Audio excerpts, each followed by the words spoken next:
Everything around us is designed, right? Every experience that we have is designed. It's a process and a product.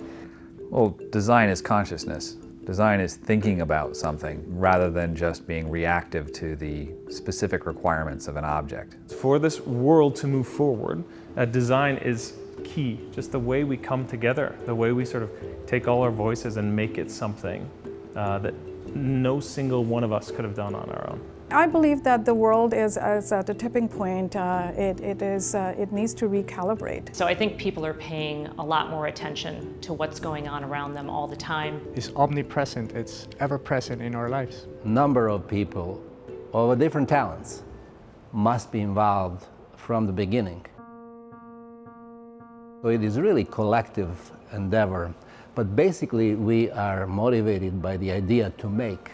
When I was little, I always liked to just make things with my hands. It wasn't, okay, I'm going to choose design or I'm going to choose engineering. It was, this is who I am, this is what I do. A relative of mine, very important person in my life, was an architect. He just took out his architectural books and he showed them to me. I was working with a client not long ago and drawing out a floor plan, and they were standing over my shoulder and they said, "Do you like to do jigsaw puzzles?" And I said, "Yes, actually I do."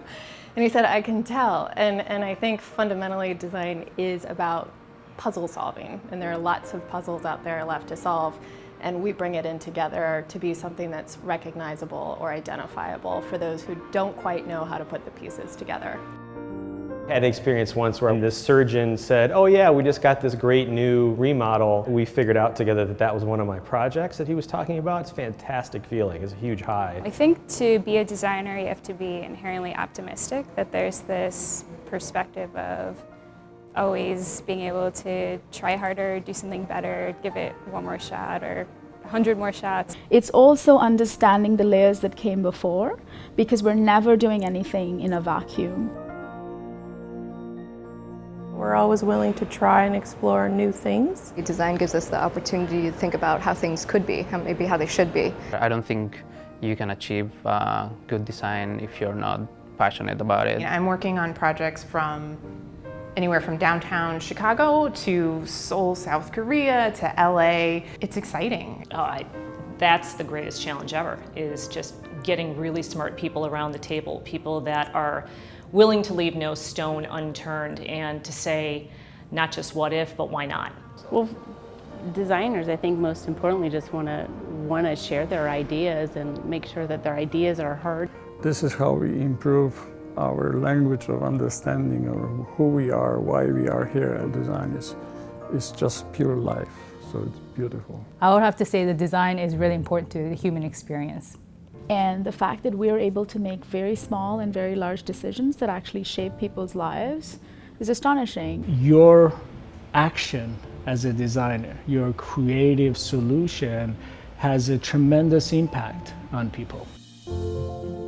And so when I walked into the doors, just the space and the architecture, if this is what they can do, I can only imagine the work that they're doing and the people, how creative they could be. I think if you really care for humans, then I think your design probably might show that as well. But I think it's the heart and the passion. But the fact of the matter is, if you go with your instincts and you're really passionate about what you do, the end result is usually quite beautiful.